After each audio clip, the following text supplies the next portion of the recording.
And you said the Marines will only be used in the city of Los Angeles. I do not know that. It's just depending on where the federal agencies will need to have them be used. Okay, so we could see them in other places. Today, California National Guard Major General Scott Sherman, the commander in charge of what's being called Task Force 51, confirmed that military personnel, including 700 active duty Marine infantrymen, have been authorized to detain civilians up until the point when civilian law enforcement is able to arrest them. And according to the Associated Press, some National Guardsmen have already begun to do so. Marines in particular are not trained for domestic law enforcement or crowd control. Marines are trained to be lethal on the battlefield. And despite the fact that the protests in Los Angeles appear to be calming down, General Sherman warned that he expects the situation to escalate, telling the AP, quote, "We are expecting a ramp up." Now, that ramp up may mean Marines not just in Los Angeles, but in other cities across the U.S. where ICE is carrying out raids. It's Ken Harbaugh with the MeidasTouch Network. It's hard to believe we are at this point. I say that as someone who literally led a war game in early 2024 that predicted this exact scenario should Trump be reelected. We anticipated a manufactured crisis surrounding immigration enforcement that led to the federalization of the National Guard against the wishes of a governor. And still, as someone who wore the uniform, who swore an oath to the Constitution, I can hardly believe what is happening. For today's show, I had planned on a slightly more positive interview. My guest is someone I have known for years. He helped me run for Congress in 2018. General Stanley McChrystal has thought a lot about character, both individual and national, and he's written a brilliant new book on it titled On Character. But with everything going on with our military, I had to pivot. I cannot think of anyone better to help us understand what the military might do in a moment of crisis like the one we're now in. Here's my conversation with General Stanley McChrystal.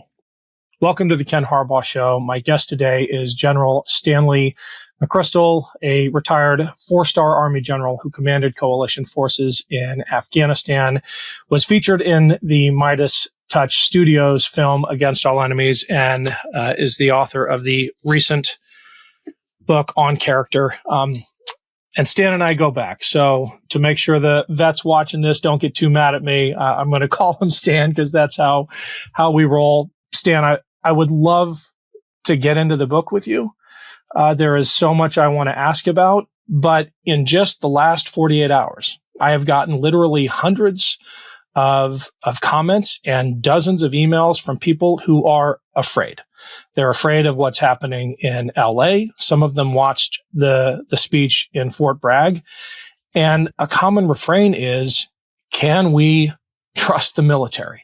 And I think this ties into your reflections on character. And if I had to distill the question here, it is, can we rely on the strength of character of those in uniform, enough of them, to do the right thing when it really matters?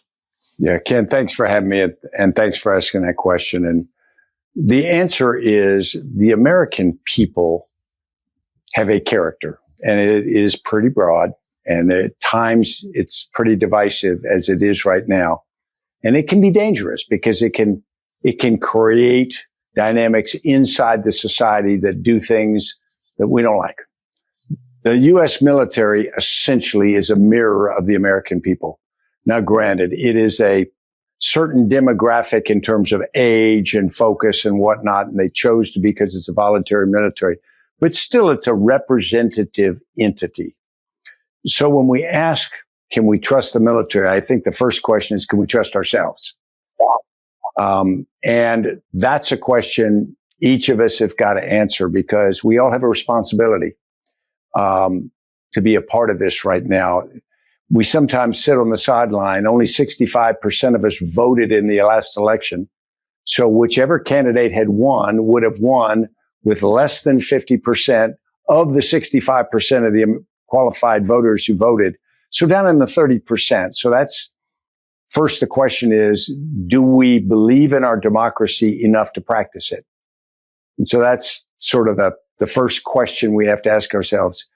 In terms of the military, I think the military will largely reflect the things that are swirling around in society. And they will reflect kind of all of it. They will reflect the conservative, the progressive, the nihilistic, and there's always a piece of that that's in there. And the thing that has kept us from not ever, in my memory, sliding into being one of the militaries we don't want has been a couple factors. First, it's been discipline. We've had a chain of command that worked for the civilian leadership, but maintained a focus on loyalty to the Constitution, maintained a level of discipline, a legitimacy to that chain of command and to the missions that we have and the laws that govern us. And then there's, on the other part, there's a culture.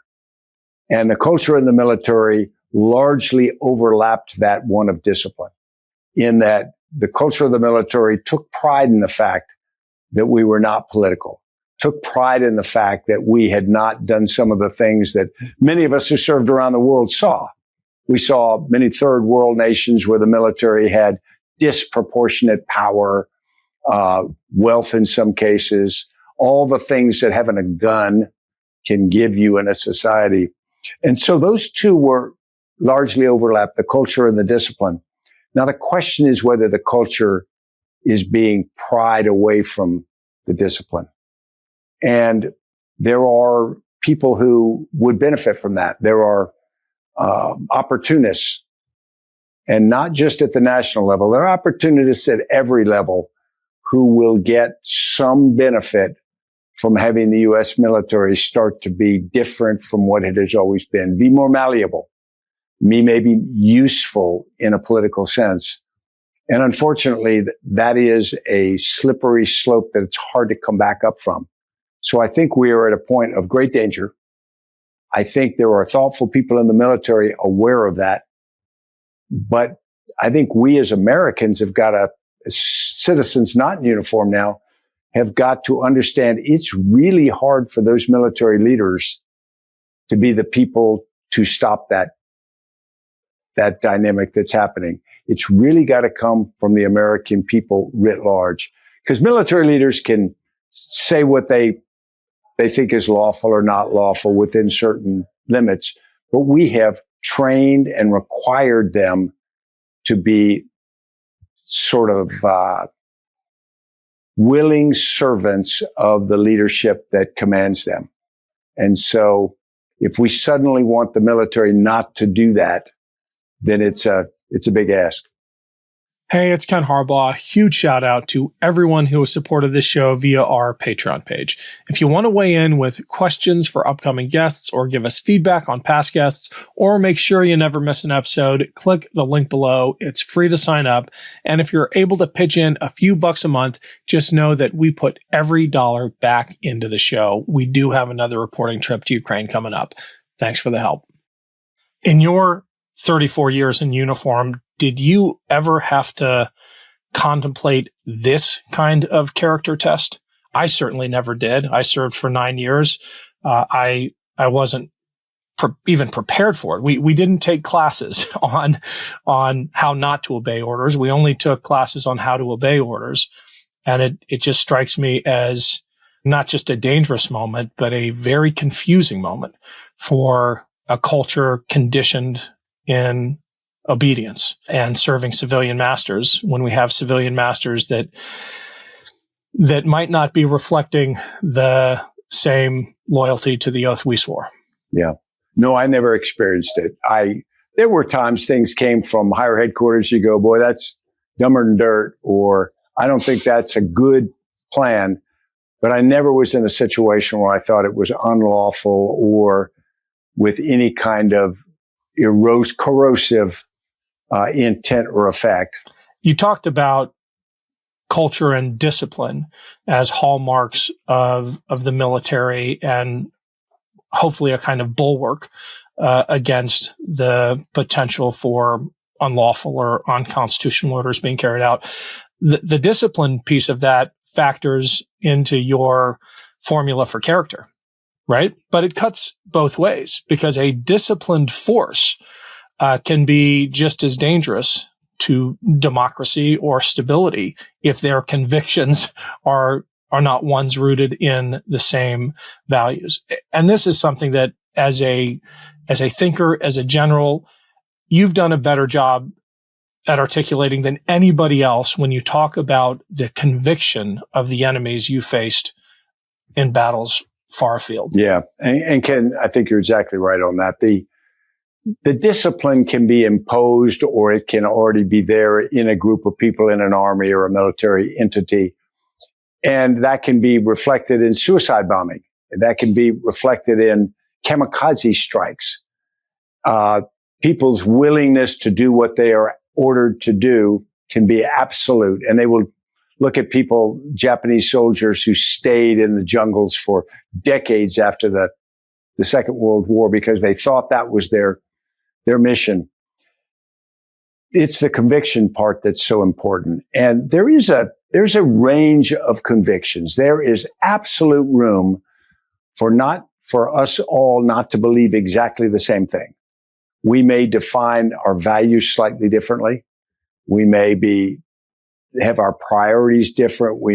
There are all kinds of things we can have various views on, but there needs to be some alignment on some of the basic convictions that we hold as Americans. And I think that those have got to be aligned around things like loyalty to the Constitution, the fact that there was a document that governs how we govern ourselves, the rules of the road. The second, less prescriptive, are those things about how we treat people, how we respect others, the sanctity of the rule of law, all of the things that some of them are written down and some of them are a little bit less formal, but they are all things that define what we do and don't do. And so typically you or I could look at a fellow service member and you could know that there's a set of things that they would not waver from. They just, that's it. So again, they could have opinions on things outside that. I think we are questioning those now, or we are testing those now.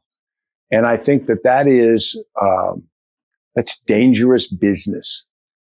That was part 1 of my conversation with General Stan McChrystal. Part 2 comes out next week. Thanks for watching. New Meidas merch drop.